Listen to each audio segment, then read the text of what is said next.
인사하십니다. 샬롬 하고 인사하십니다. 샬롬, 샬롬, 샬롬, 샬롬, 샬롬, 샬롬. 샬롬, 샬롬, 샬롬. 네, 마이크가 좀 많이 울리네요. 제가 다른 거 손을 댄 게 없는데.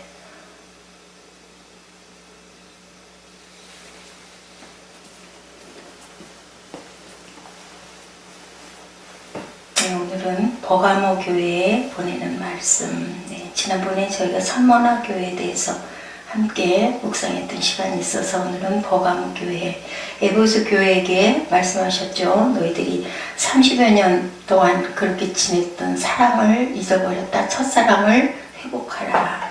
선문화 교회에게는 처음이요 나중이다. 내가 알파와 오메가인데 너희들 환난과 궁핍을 당했지만 실상은 부요한 자다라고 칭찬을 하셨습니다. 재물을 몰수당하며 자칭 유대인이라는 자들이 회방을 하는 것을 알고 계셨죠. 대적들의 악독함과 거짓을 모두 다 알고 계셨고 그것들을 이겨내고 영적인 성경을 이루는 서문화 교회를 칭찬하였습니다. 작은 자고 환난을 당하고 능욕을 당했지만 그렇지만 너희가 부요한 자다라고 칭찬하시고 환난 중에도 죽도록 너희가 충성해라. 그렇게 하면 둘째 사망의 해를 받지 않을 것이다 라고 서문화 교회에게 말씀을 하셨습니다. 오늘은 계시록 2장 10절에서 17절 버가모 교회의 사자에게 편지를 해라. 사도 요한에게 지금 말씀하고 계시죠. 좌우에 날성검을 가지시니가 이르시되 내가 어디에 사는지를 내가 안다. 거기는 사탄의 권자가 있는 데다. 죽임을 당할 때도 나를 믿는 믿음을 저버리지 않았다. 그런데 발람의 교훈과 발락을 가르쳐서 이스라엘 자손 앞에 걸림돌을 놓았다. 니골라도 왕의 교훈을 지키는 자들이 있다. 그때나 어제나 오늘이나 또 내일도 마찬가지로 주님께서는 우상 숭배를 가장 싫어하신 것 같아요. 그래서 회개하라. 그리하지 않으면 내가 내게 속히 가서 내 입의 검으로 그들과 싸울 것이다 라고 말씀을 하시죠. 귀 있는 자들은 성령이 교회에게 하시는 말씀을 들어라. 이기는 그에게는 내가 감추었던 만나를 주겠다. 흰 돌을 주겠다라고 말씀하시죠. 그곳에 새 이름을 기록할 것인데 받는 자밖에는 그 이름을 알 사람이 아무도 없다. 주는 그리스도시요 살아계신 하나님이십니다 라는 그 고백을 세상 사람들은 아무도 모르죠. 그래서 어찌해서 그렇게 너희들은 무엇을 믿고 죽음도 염려하지 않느냐라고 항상 세상 사람들은 이해를 못합니다.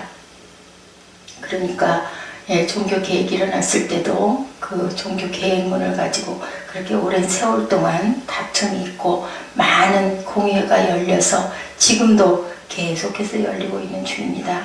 조금을 늦어도 늦는 것이고 들어가지 못하면 수치를 당하는 것이다. 그 성지순례를 가서 이 교회를 갔었다고 합니다. 버가모 교회를 갔는데 한 10분 정도가 늦었는데 아무리 사정을 해도 30분까지 관람인데 5시 10분에 도착을 했대요. 5시 반까지 관람인데 잠깐만 들어보고 나오겠습니다 해도 절대로 문을 열어주지 않았다. 그래서 그 목사님이 그 앞에서 같이 기도하고 성경을 보고 그리고 사진을 외부에 있는 바깥 모습만 찍고 돌아왔다라는 말씀이 있으셔요. 간증으로 있으신데 그때 깊은 그 감동이 왔었다.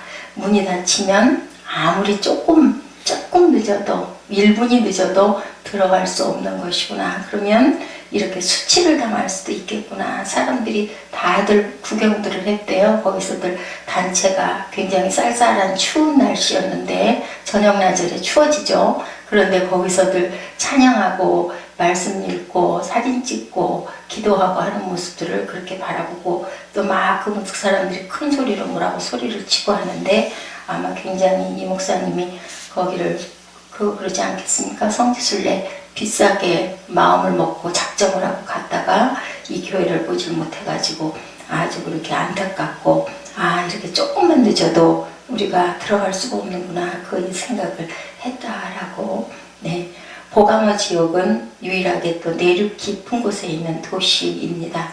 서머나에서 100km쯤 북쪽에 있는 도시로 로마가 소아시아 지역을 다스리는데 매우 중요한 행정 수도였었죠. 그러다 보니까 이곳은 정치적으로 문화적으로 중요한 기능을 감당을 했고요. 20만 권이나 되는 장서를 보유한 학문의 중심지로 만들어져 있습니다. 예, 최고의 도서관이 알렉산드리아 도서관인데 비교를 당할 만큼 20만 권이나 되는 장서를 보유하고 있는 그러한 도시이기도 합니다. 사탄의 권자가 있는 것을 주님이 알고 계셨다. 그리고 내 이름을 굳게 잡아서 나를 믿는 믿음을 저버리지 않아서 내가 너희를 기억한다. 이렇게 그 시절에도 그랬었죠. 나를 신이라고 인정을 해라 라고 핍박을 했었는데도 불구하고 크리스찬들은 한마디만 하면 된대요. 어려울 게 아무것도 없대요. 그 앞에 가서 시저는 신이다 그냥 이렇게 한마디만 입술로만 그냥 얘기를 하면은 살 수 있었는데 거룩하지 못한 일이기 때문에 모두 다 처형을 받고 예수 그리스도만 유일한 신이다 라고 고백을 했다라고 얘기하고 있습니다. 안디바가 진리를 지키다 죽임을 당했다라고 하죠. 기독교인으로 알려진 그는 총독밖에 송환되었을 때 황제 숙배 제사장 역할을 하는 그 사람 앞에서 시저는 주님이시다만 해도 되는데 그것을 안 하고 예수님은 주인이시다 라고 고백을 해서 죽임을 당했는데 뭐라 그러세요? 그리스도께서 내가 그것을 알고 있노라 라고 얘기합니다.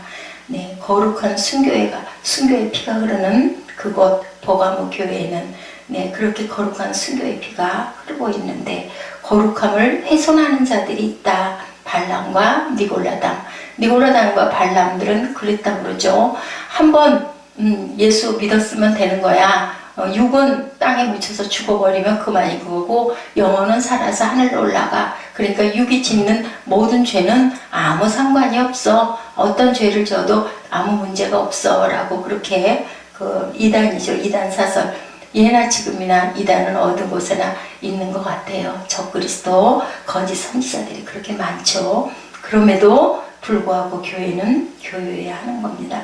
불완전한 사람들이 많이 모여 있을 수밖에 없는 것이죠. 의원을 찾아갈 때는 아프니까 찾아가요. 교회에 찾아오는 모든 성도들은 뭔가 마음에 상처가 있거나 삶에 공고함이 있거나 위로받고 싶거나 기도하고 싶어서 또 내가 할 수 없는 일을 누구에겐가 빌어야 되겠는데 하나님이 계시다니 내가 가서 기도해야지 그리고 말씀으로 힘을 얻어야지 하는 그러한 바람들을 가지고 거의 다 오기 때문에 우리 모두가 다 불완전하지 않습니까? 불완전한 사람들이 모여 있어요. 아까 그 기도 제목 올라온 것처럼 교회가 교회되어야 하는데 과연 교회가 교회되려면 어떻게 해야 될까?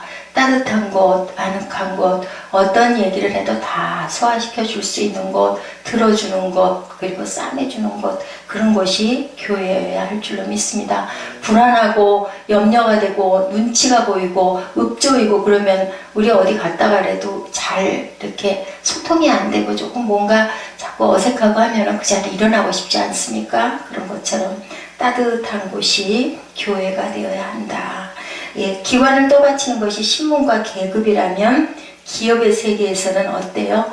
직함과 연봉이죠. 기관에서는 어떤 업무의 성과에 따라 신분이 보장된다면 가정은 어때요? 가족의 신분을 어떻게 얻어요? 우리는 그냥 혈연으로 무슨 자격이 있는 게 아니라 혈연으로 태어나면 그 가정의 가족이 되는 거예요. 어떤 자격이 상관이 없죠. 교회도 이런 것이 되어야 되는데 권위가 너무 그 권위주의가 되면 안 된다고 그러죠. 교회도 권위는 있어야 되는데 하나님이 각자의 직임대로 주신 직책이 있고 그리고 서열이 있기 때문에 그것은 잘 지키고 순종해야 되는데 권위주의가 되어서는 안 되겠죠. 그러면 사람들이 머물기가 불편해서 머무를 수가 없을 거예요. 성경에서 이야기하는 하나님의 가족과 교회는 과연 무엇일까? 어떻게 뭐라고 말씀하셨어요? 유대인이나 헬라인이나 종이나 자유인이나 남자나 여자나 다 그리스도 예수 안에서 하나다라고 얘기하고 있죠. 그것은 누가 명령을 해서 하나가 되는 게 아니에요. 마음과 마음을 합해서 제가 요즘에 잊혀지지 않는 날이 하루 있어요. 지난 화요일 날 우리 기도회 할 때, 찬양 예배 드릴 때 정말 기쁨을 가지고 마음을 하나로 찬양을 하니까 그렇게 성령의 임재를 제가 느껴서 지금도 제가 그 성령 하나님 찬양을 계속해서 틉니다. 그리고 혼자 있을 때도 그 어젯밤 새벽 같은 경우도 저 성령 하나님 좀 소리가 그렇게 조용하고 잔잔하진 않잖아요. 그런데도 제가 오랫동안 반복을 해서 그냥 틀어놨어요. 힘이 느껴지고 성령 하나님이 내게 가까이 오셔서 위로하시는 것 같은, 그리고 뭔가 희망이 소망이 솟는 그러한 찬양. 그게 왜 그럴까요? 아무 그런 게 없이 그냥 틀어놨으면 아마 아유 좀 조용히 하고 싶어 하고 볼륨을 줄였을 수도 있는데, 마음과 마음이 너희 두세 사람 있는 곳에, 내 이름으로 있는 곳에 내가 함께 하겠다고 말씀하셨어요. 그래서 우리가 기도해야 할 때 마음 가지고 기쁨을 가지고 찬양을 하니 그렇게 기쁨이 넘치고 감사가 넘치고 그리고 은혜가 넘쳤어요. 그런 것처럼 뭐 꼭 20명이 아니어도, 그죠? 200명이 아니어도 50명이 아니어도 두서너 사람이 마음과 마음을 합해서 눈치 보지 않고 읍조이지 않고 기쁘게, 뭐 시간이 조급하고 없으면 없는 대로 10분이든 20분이든 꼭 그게 1시간 2시간이 중요한 게 아닌 것 같아요. 그랬을 때 마음에 참 자유함이, 무엇보다도 지킬 만한 것보다 내 마음을 지켜라. 이 부분은 우리가 죄에 빠지는 부분을 지키는 것도 중요하지만요, 우리 마음을 기쁘게 자유하게 주 안에서 그렇게 놔뒀을 때 전혀 아이가 엄마의 그 갓난 아이들 절대로 눈치 보는 거 없잖아요. 먹고 싶으면 먹고 싶다고 앙하고 울고, 어디가 그 친친하고 괴로우면 괴롭다고 울지. 아이가 엄마 눈치를 볼 때쯤 되면 이제 조금 뭐를 알 때 눈치를 보게 되죠. 어렸을 때는 전혀 눈치를 보지 않습니다. 이런 마음의 상태가 됐을 때 그저 자유하게 엄마 품속에서 잠을 잘 수가 있죠. 사도 바울은 은사를 논하는 자리에서 한 지체를 다른 지체보다 더 중히 여기지 말라고 엄히 경고했죠. 어느 집안이나 성공한 사람이 있고 실패한 사람이 있습니다. 출세한 사람도 있습니다. 그죠? 그 집안에 나라의 장처관이 있을 수 있고 대단한 석학이 있을 수도 있어요. 그렇지만 우리 식탁에 둘러앉으면 어때요? 가정 안에서 가족들이 아무리 훌륭하고 대단해도 또 낙방생 그 대입에서 실패하는 아들이 있거나 아니면 어디가 지체가 부자연스러운 자녀가 있거나 그렇다 할지라도 거기에는 서열 같은 거, 그죠? 아버지면 아버지, 어머니면 어머니이죠. 내가 장관이니까 아니면 내가 대통령이니까 그건 사실은 필요가 없습니다. 가족에는 그저 아버지, 어머니, 형제, 자매인 것처럼 은사를 논하는 자리에서 어떤 지체가 대단한 은사를 받았다고 해서 아무것도 받지 않고 그저 앉아있는 그러한 그 지체를 없음 여기지 말라라고 바울이 항상 경고를 했습니다. 로버트 프로스트는 가정이란 내가 거기로 가야만 할 때 식구들이 나를 받아주어야만 하는 곳이다 라고 가정에 대해서 얘기를 했어요. 존 웨슬리 어머니가 그랬다고 합니다. 어떤 자녀가 가장 사랑스럽습니까? 라는 그 기자의 질문에 그렇게 얘기를 했대요. 나는 병든 자식이 나을 때까지 그 자식이 가장 귀합니다 라고 대답을 했고요. 집 떠난 자식이 돌아올 때까지 그 집 떠난 자식이 가장 귀합니다 라고 얘기를 했다고 그래요. 어떨 때 가족은 가장 공고하고 힘들고 그리고 춥고 뭔가 어디가 아프고 불편할 때 그 가족을 위해서 우리가 최선을 다해서 감싸주고 사랑해주고 보듬어주고 그리고 필요한 것들을 채워주고, 이게 바로 가족인 것처럼 교회 공동체 안에서도 그렇겠죠. 교회가 그런 가정과 같은 곳이어야 한다.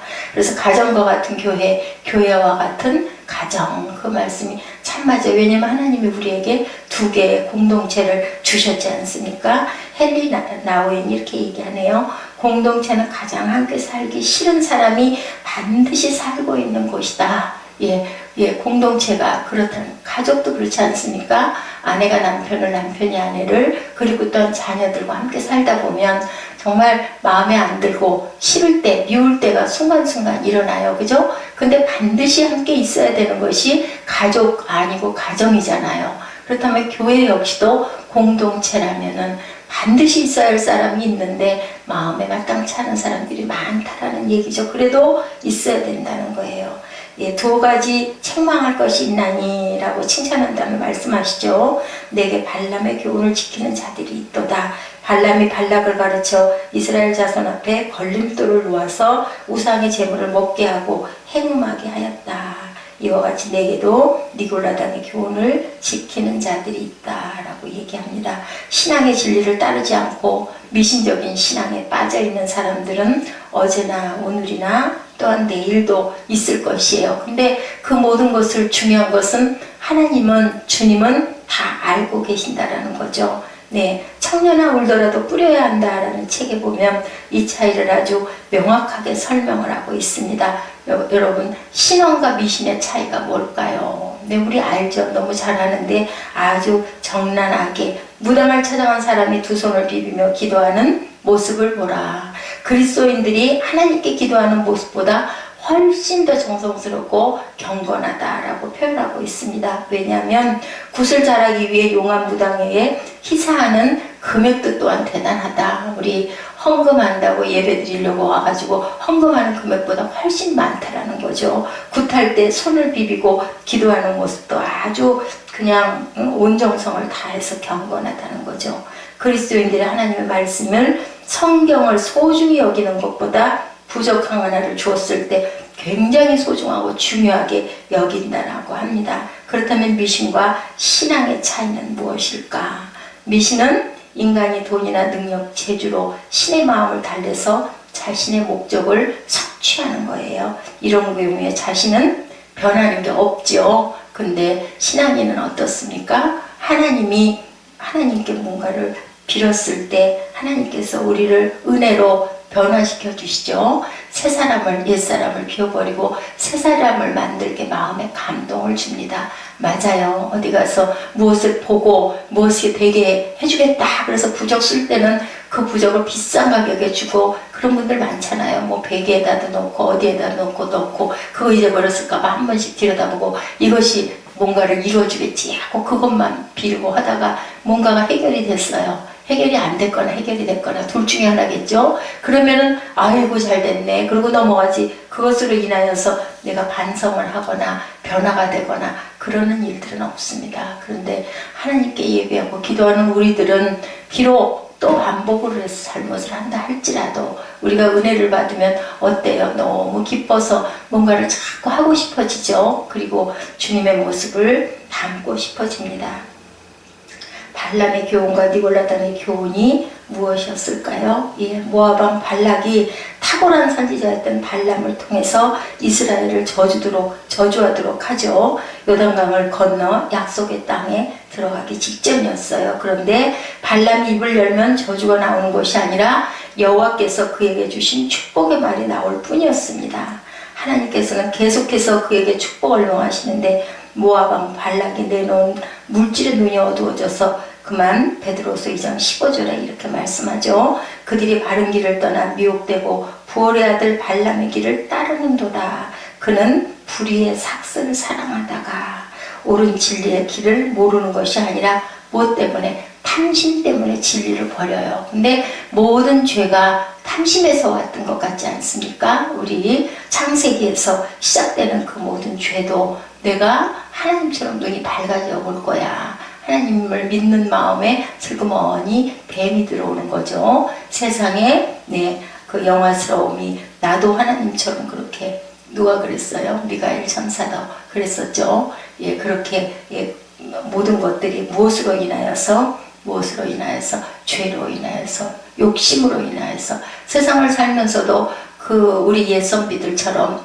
그저 나는 나물 먹고 배불렀으니 그저 이 세상이 너무너무 족하다라고 누워서 배를 두들기면 어디도 초가 상간도 완전하게 그저 내 세상이다라고 그렇게 기쁠 수 있는데, 가진 것에서 더 대개는 그렇죠. 가진 사람들이 더 그렇습니다. 그래서 누구를 돕는 것도 있는 사람이 돕는 게 아니라 없는 사람들이 돕는다라고 얘기하죠. 하나님의 은혜를 아는 사람이 어떻게 은혜에 합당한 삶을 살지 않겠습니까?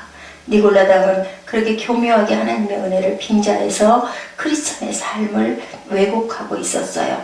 하나님께서 그런 버가모 교회에 있었던 현상에 대해서 무섭게 질책하십니다. 뭐라고 말씀하세요? 회개하라. 만약에 그렇지 않으면 내가 가서 칼로 너희를 치겠다라고 말씀을 하고 계시죠. 저와 여러분에게 오늘 주시는 메시지입니다. 어린 시절에 우리가 많이 그렸던 그림에 북한 괴뢰는 어떻게 그렸어요?